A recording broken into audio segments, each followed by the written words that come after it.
Hello guys, welcome back to my YouTube channel. In today's video I thought I would do a Q&A with you guys because I feel like I haven't done one in a while. My life has changed a little bit, so I figured it would be a good video to like do for this weekend's video.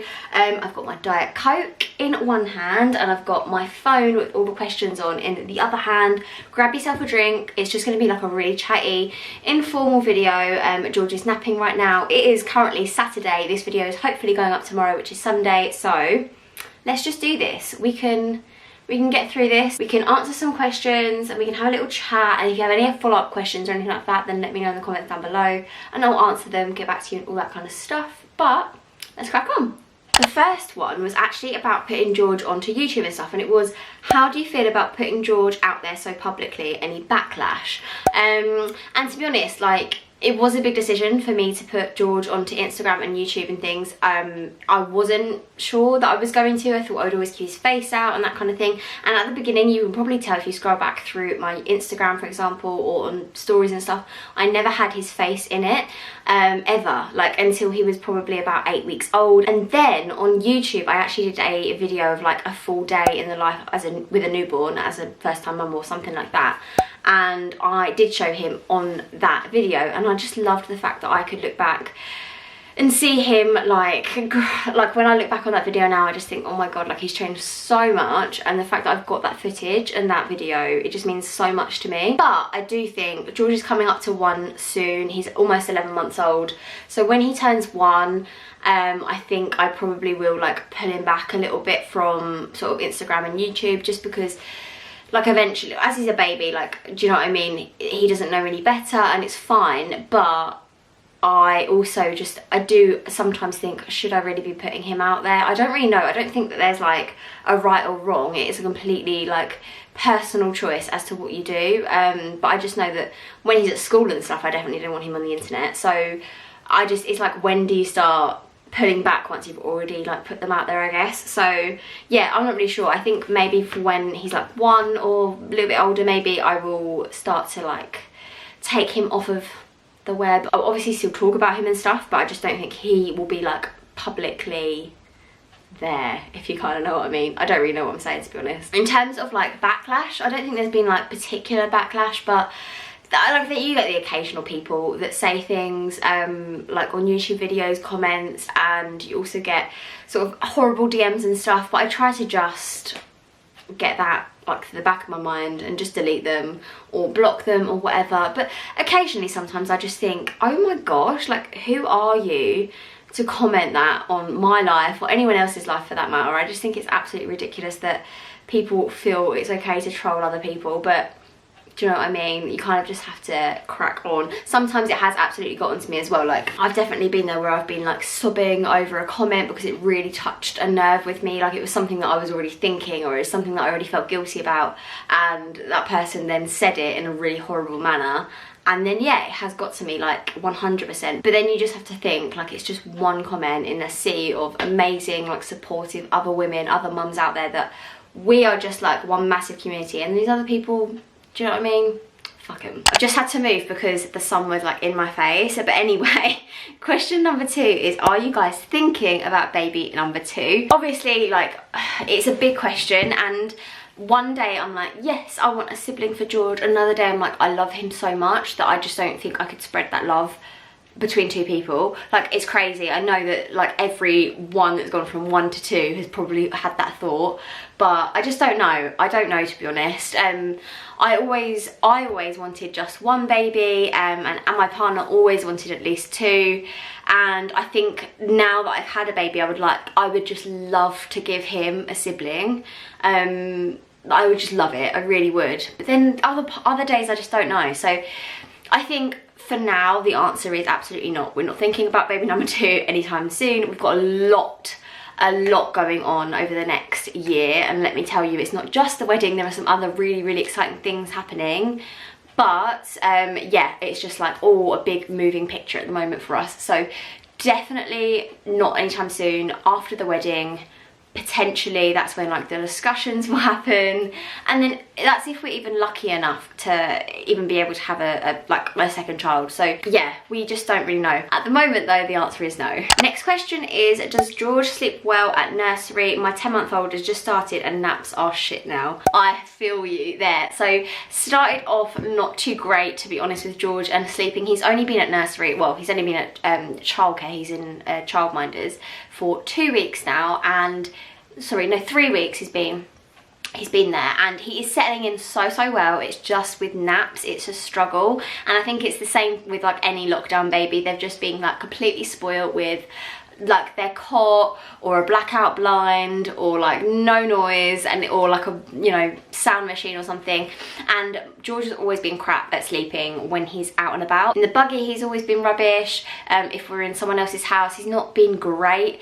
But nap times, yeah, it's been a bit of a struggle, but I think he's starting to, the last week, it does seem like he's getting better at sleeping at the childminders, but we'll just see if that continues. It's just one of the things, he's just gonna have to get used to it. He's just going to have to. The other question that links really closely with this one is, what is his sleep environment at home? Blackout blind, white noise, etc. So it does depend. When it comes to sleep, like I always get so many questions about George's sleep, because he does seem to be like a good sleeper in the grand scheme of things. Like he has his regressions and he has his moments, but generally he is a really good sleeper, and I have to say a lot of that is luck. Like a lot of that is luck. I don't think that's something that I've done. I definitely don't think that's something that I've done. It just so happens that we got lucky with George. If we had another, guarantee you it'd be the opposite. But anyway, when it comes to George's naps, generally if he's like the perfect amount of tired, so say he's been up for 2 hours in the morning, I normally just pop him back down either in his baby grow that he was in the night before because we haven't got him changed yet, or in the clothes that he's wearing, and then I don't have to worry with like a sleeping bag or anything.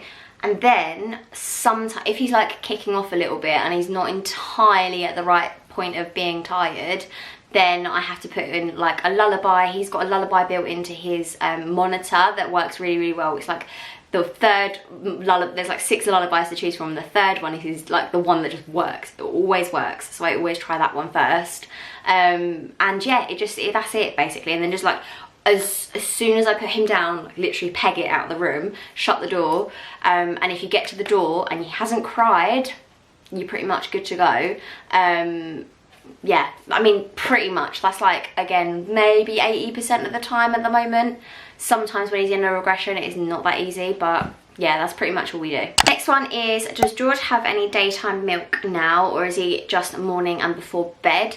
So George is coming up to 11 months old, and he is probably still having 3 bottles a day, to be honest. Like I've tried. Today actually was the first time that I haven't given him a lunchtime bottle. So I gave him 7 ounces in the morning, and I'm planning to give him 7 ounces at night time, so that's 14 ounces in total, and I'm hoping that that's going to be enough for him. But before that he was having 6 ounces in the morning, 6 ounces at lunch, and 6 ounces in the evening, and he was only having about maybe 4 ounces of the lunchtime bottle, like max. So I just don't know whether like 7 ounces in the morning, 7 ounces at night is going to be enough. I find it really difficult to cut down on bottles and stuff, because you get into a routine, you know the routine works, and then you're just told to change it, and it really freaks me out.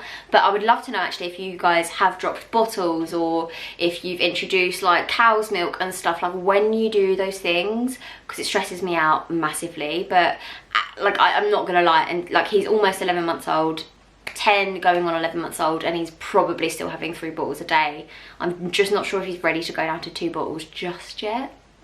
I don't know, maybe it's just me. The next one is, where did you get your baby bouncer from? And the baby bouncer is actually just behind me. It's just this one from, I believe it was a Mothercare baby bouncer, but I got it on eBay or Amazon. I'll link it down below. I think I linked it on my Instagram stories recently because I've got loads of questions about it. I must have put it on my stories or something. But yeah, it's just this grey one. It's really good. George still uses it now for bottles. That's pretty much it. He has it for his bottles, and yeah, like he just likes it. He used to sleep in it and stuff, like when he was a little bit younger and stuff like that. So I have had that since he was born, and it's done us like a really good job. Like I do think it's a good bouncer, but I think most bouncers are good bouncers. It just looks, it looks cute because it's grey, basically. This one made me laugh. What's the worst thing about living in a military house? Let me tell you guys, the worst thing about living in a there are many things that annoy me about a military house, but the worst thing about this military house for me is wood chip wallpaper. Why was this ever a fashion? I don't even know, but wood chip wallpaper, I'm looking at it now, hate it. My background here might not look exactly like a military house because we have painted the magnolia walls white in this room, but we will have to paint them back when we leave, so it just seemed like a waste to paint every single room. We just painted the living room and I did like a little pattern on George's bedroom wall as well, but every other room is like magnolia. I just hate it. I hate it. The other really irritating thing is anytime something goes wrong in the house, which happens all the time, we've lived here since October 2020, it is now August 2021, and our brand new cooker that was put in like a month before we moved here has broken twice. It's absolute crap. Like, I don't know what the stuff they put in this house is, but yeah, anytime something breaks you have to call like the people through the army to get it fixed and stuff, and it's just a bit of a stress. It's just a bit annoying. But I do feel like I moan a lot about military housing, and I cannot moan too much because it doesn't cost a lot. It's very subsidized, so like if we rented a house somewhere else, it would obviously be a lot more expensive. So I get it. They can't just give us like luxury houses, I get that, but it's just it's not my vibe, and I cannot wait to leave. Next one is thoughts on age gaps for potential siblings, and I obviously discussed it a little bit earlier. If we were to have a sibling, I think for us, like, the most important thing would be, I don't really care about the age gap massively, but the most important thing for me is that we were able to financially afford a second child. And I think probably for us, if George got his funding for his 30 hours free childcare when he's 3, I believe, so he doesn't get that because he's born in September, he will get it in the January, because that's when like the new term starts after his birthday. So January 2024 is when George will get his funding for his 30 hours free childcare. So if the baby was at least 9 months old in January 2024, that would be okay. So earliest 2023, I guess. But yeah, who knows, we're not even entirely sure. But yeah, we can't afford to have another baby until George has his funding for childcare, so that we can afford to pay for the second child's childcare. It's just a big, like, I really genuinely didn't realise how expensive childcare was until I started looking into it for George. I've got a video all about it, like the childcare costs and working it out, and it is absolutely just a minefield. Yeah, madness. That is basically when we'd be able to consider potentially having another baby. I have another question here. How do you plan on disciplining George when he's older? Oh my god, this question. Honestly, this question stresses me out, because I think about this all the time, because I have no idea. I have absolutely no idea how to discipline a child in the slightest. I feel like genuinely that scares me way more than anything else ever. Like, that part, that question, that is just so scary, because I feel like at that point it like really matters what you do. Like, it matters how you talk to them, it matters how you explain things, it matters how you, oh my god, like, it's just so much pressure. And I just don't know, like, I would love to, genuinely, I would love to do some sort of course. I'd love to do some sort of like just parenting, how to do things thing, and to not mess your kids up, because that's what stresses me out so much. I just think, oh my god, I'm just gonna mess this kid up if I do anything wrong. Like, if I'm too lenient with him, he's just gonna be spoiled and does whatever he wants. If I'm too harsh with him, he's gonna be like scared and anxious and whatever. So I just don't know. I genuinely don't know. If any of you guys have any advice genuinely about parenting generally, like the parenting that matters, do you know what I mean? Like, not just how to give your baby food, but like when they get to a toddler age or like a little bit older, what did you do? Like, I just genuinely don't know the answer to that. I really don't.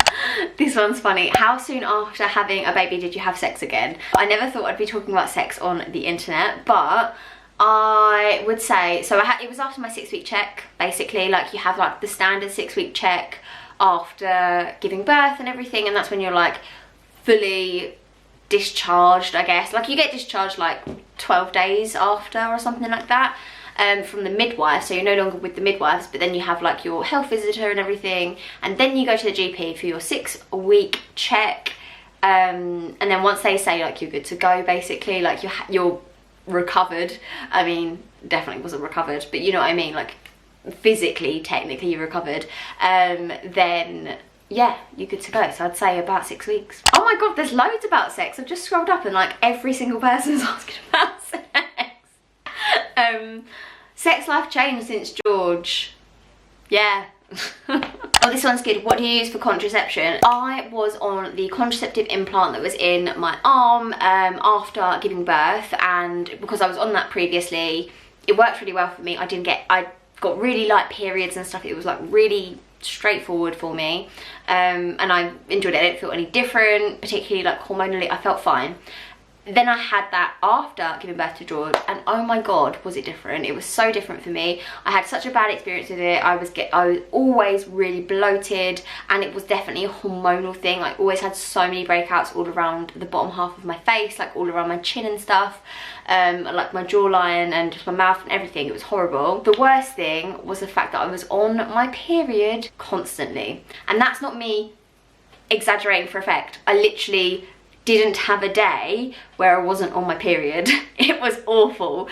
And then maybe like once a month I'd have like 2 days where I was really light period, and then the rest of the time it was just period. It was awful. So I decided to get the implant out, and I was looking into alternative types of contraception and stuff, and basically having done like loads of research about hormonal changes after birth and things, I just decided I wanted to give my body a break from hormonal contraception, and I'm now using a natural contraceptive. So basically it's an app that I use on my phone. It's called Natural Cycles. They send you a thermometer, you take your temperature every single morning, you input that into the app, and you also, like, there are a couple other boxes and stuff like that you can fill out. So say if you've had protected sex or unprotected sex, if you are on your period, if you are spotting, like what discharge, all loads of stuff. You don't have to do all of the in-depth stuff, but taking the temperature every morning and all that kind of stuff is really important.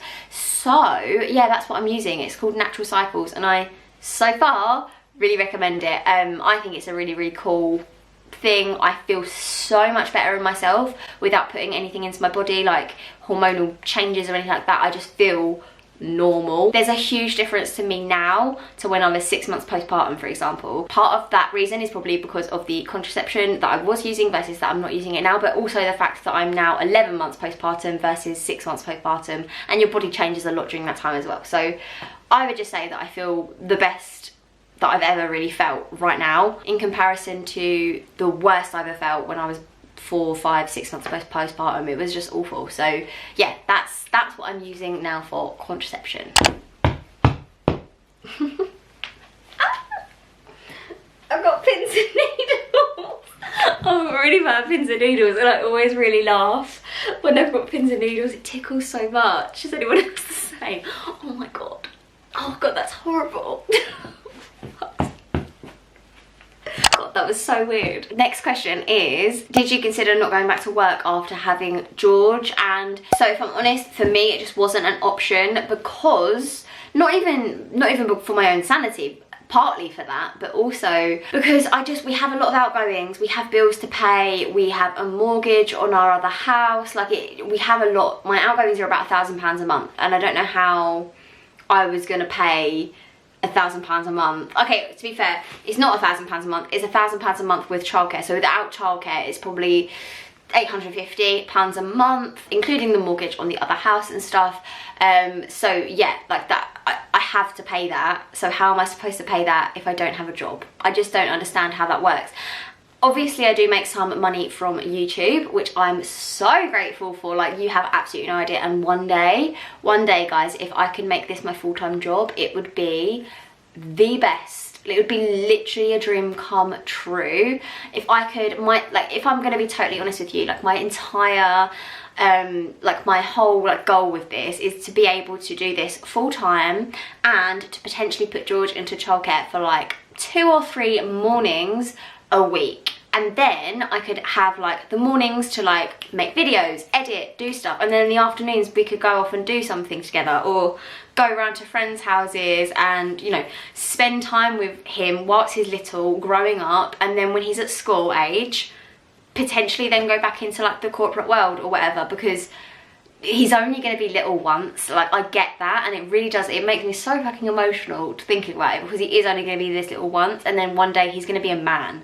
George is going to be a man. Like, I'm only going to have this time with him once, so I would love to do that, but I'm just not at the stage yet in YouTube life, in like Instagram life and stuff. I'm not at the stage where I can make that happen, just because I'm not making like continuous, like 1 month I'll make more money from YouTube than I will with my full-time job. I'm not full-time now, I'm 30 hours a week now, but before I went on maternity leave I was full-time. I sometimes make more money from YouTube than I do from that, which is insane, and then other months I will make not even half. So it's yeah, it's just not consistent enough for me to be able to properly make sure that I can cover all of my bills, and I'm also quite risk averse, so I don't want to like just do something really like reactively and emotionally led if I can help it. If it gets to a point where, you know, 6 months in a row I have consistently made a certain amount of money from YouTube or whatever, and I can pay my bills and I can make sure that we're completely financially stable, then do you know what, that might happen. But at the moment I just can't see it happening, and I also love the stability of my job because I get maternity leave, like a really good maternity leave package. You guys know, if you've been here for a long time, you'll know that my maternity leave package is 6 months fully paid. Like, that just isn't a thing in most jobs. Like, 6 months fully paid is really, really good, and then it goes down to statutory maternity pay, which is like the standard. I don't regret going back to work, and I do not like think at the moment I'm going to be able to stop, but at some point in the future, if it's possible, I would love for YouTube to be my full-time job and be able to do this, and yeah, you know, work it around, be flexible, be my own boss, all that kind of stuff. But right now, right here, it's just not happening yet. Okay guys, I think I'm gonna leave the Q&A there. I hope you enjoyed this video. If you have any supplementary questions, drop them in the comments below, and I promise I will get back to you, and I will see you very, very soon here on my channel. But for now, I'll love you and leave you, and I'll see you in the next one. Bye guys. 'Cause you glue all the pieces back together. Yeah, you take all my wrongs and make them better. Yeah, you're making me wanna try forever, and I feel so free. Oh my sweet baby.